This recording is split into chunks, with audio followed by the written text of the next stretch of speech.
आखाती देशामध्ये सुरू असलेल्या युद्धाचा परिणाम ताडोबासारख्या व्याघ्र प्रकल्पाला सुद्धा बसतोय। ताडोबात आता पर्यटनाचा हंगाम सुरू झालाय। देश आणि जगभरातील पर्यटक या ठिकाणी येत असतात। या अभयारण्यात पुढील महिनाभराचं बुकिंग फुल आहे। पर्यटकांची गर्दी असली तरी येणाऱ्या पर्यटकांच्या भोजन व्यवस्थेची मात्र चिंता आहे।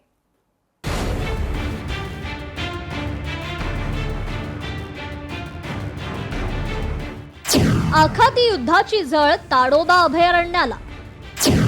गॅस पुरवठा बंद झाल्यानं किचन झालं थंड। पर्यटकांना पुरेसे खाद्यपदार्थ मिळेनात। आखाती देशातील युद्ध संकटामुळे गॅसचा तुटवडा झाल्यानं व्यावसायिक सिलेंडरचा पुरवठा बंद झालाय। गॅस नसल्यानं येथील उपहारगृहातील स्वयंपाकघरात शुकशुकाट दिसून येतोय। छोट्या टपऱ्यांचीही हीच अवस्था आहे। खाद्यपदार्थ व्यावसायिकांकडे 8-10 दिवसांचा सिलेंडर साठा शिल्लक आहे। त्यानंतर काय असा प्रश्न सर्वांनाच त्रस्त करतोय। व्यवसाय बंद करण्याशिवाय दुसरा पर्याय नसल्याचं त्यांचं म्हणणं आहे। गॅस टंचाईमुळे थंड झालेलं अन्न गरम करून दिलं जात नाही। जेवणही मोजकेच दिले जाते। गॅस जेवढा वाचवता येईल तेवढा वाचवण्याचे प्रयत्न इथे केले जात आहेत। बहुत सिलेंडरची बहुत बेकार परिस्थिती सुरू आहे आमच्याकडे सध्या। आता सिलेंडर आमच्याकडे सध्या एकच आहे। त्याच्यामुळे आम्ही एकदा स्वयंपाक केलेला डबल आम्ही गरम करून देत नाही गॅसला। पहिलं आमचं जेवण अनलिमिटेड होतं, तर आम्ही आता गॅसला मोजकं जेवण देत आहे। पहिले आम्ही काही ऑर्डर घ्यायचे गॅसचे, आता ते पण कमी केले। आम्ही कोणी बाहेरून ऑर्डर आलेले जेवणाचे आम्ही घ्यायचे, ते पण आम्ही आता सध्या बंद केलेले आहेत। जे गेस्ट आहेत त्यांनाच मोजकं जेवण देत आहे आम्ही सध्या। आता पण आता ते कसं हे बंद केल्यामुळे आता आम्हाला हे 2-3 दिवस पुरेल, पण मग बाकी दुकान बंद करायचीच पाळी येणार ना असं। आणि जंगलामध्ये लोक जाऊ देणार नाही, कारण वाघाची संख्या जास्त झाली आहे। आता ते तर आपण पण सांगू शकणार नाही काय होऊ शकणार। तर आता सिलेंडर समोर येणार तर बघू। सध्या तर आहे सिलेंडर सध्या आमच्याकडे, पण येणाऱ्या काही दिवसामध्ये होऊ शकते की शॉर्ट झालं तर सांगू शकत नाही आपण समोर काय होणार। पर्यटनावर अर्थकारण असलेल्या ताडोबा लगतच्या गावांमध्ये याचं सध्या आर्थिक संकट घोंगावतंय।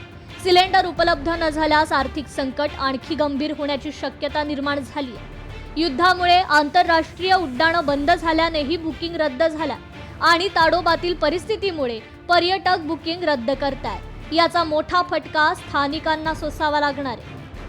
पुरतीचा गॅस माझ्याकडे येतोय, पण ते येतं त्यांनी पुरवठा बंद केला काही दिवसात। तर आमच्याकडे माझ्याकडे पण 1-8 दिवसामध्ये ते प्रॉब्लेम येणार। डिमांड सध्या आम्ही पूर्ण करत आहोत, पण आम्ही लोकांना सांगत पण आहोत का असा प्रॉब्लेम चालू आहे। त्याच्यामुळे आम्ही आता सध्या डिमांड ज्या आपल्या आहेत खाण्याच्या पदार्थाच्या, त्या पूर्णपणे बिलकुल आम्ही पुढे करू शकणार नाही। आमचं सांगणं सुरू आहे लोकांना, आणि पर्यटक पण समजून घेत आहे म्हणजे परिस्थिती सुद्धा सुरू आहे त्याच्यानुसार। ते काही रिसोर्ट धारक आहे, आपण त्याच्यावर थेट पाहू। सध्या सिलेंडरची जी किल्लत आहे, काय सध्या तुमच्याकडे स्थिती आहे? बहुत बेकार परिस्थिती आहे सध्या सिलेंडरची आमची। गॅस सध्या कमी झालेले आहेत आमच्याकडे। सिलेंडरमुळे आम्ही स्वयंपाक एकदा बनवलेलं आम्ही डबल गरम करून देत नाही। पहिलं आमचं जेवण अनलिमिटेड होतं, आता आम्ही बहुत मोजकं जेवण देत आहे। का बरं असं का बरं घ्यावं लागलं? सिलेंडरची कमतरता आहे आमच्याकडे। सिलेंडर मिळून नाही राहिले। एकंदरीतच आहे, सिलेंडर व्यावसायिक सिलेंडर मिळत नसल्या कारणाने आहे हॉटेल व्यावसायिक आता अडचणीत पाहायला मिळतात। आखाती देशातील युद्धाचा थेट परिणाम भारतावर झाला नसला तरी येथील उद्योग व्यवसाय आणि छोट्या व्यापाऱ्यांना त्याची मोठी झळ बसली आहे। आखाती देशातील दळणवळणावर परिणाम झाल्यामुळे देशातील अनेक लहान मोठे व्यवसाय आर्थिक संकटात सापडले। जे व्यवसाय मौसमी आहेत त्यांचं उत्पन्न आणि रोजगार पूर्णतः बुडाले। जगप्रसिद्ध असलेल्या ताडोबा आंतरराष्ट्रीय व्याघ्र प्रकल्पामध्ये देखील आता युद्धाचा परिणाम जाणवू लागलेला आहे। कारण की येथील जे रिसॉर्ट आहे त्यामध्ये सिलेंडरची जी संख्या आहे ती खूप कमी झाल्यामुळे जे ग्राहकांची जी मागणी आहे ती वेळेवर हॉटेल मालक आहे ते पुरवू शकत नसल्या कारणाने आता हॉटेल व्यावसायिकांना देखील या युद्धाचा परिणाम जाणवायला दिसून आलेला आहे। अनिल ठाकरे, लोकशाही मराठी, चंद्रपूर। लोकशाही मराठी ऐका, पहा, जागरूक रहा।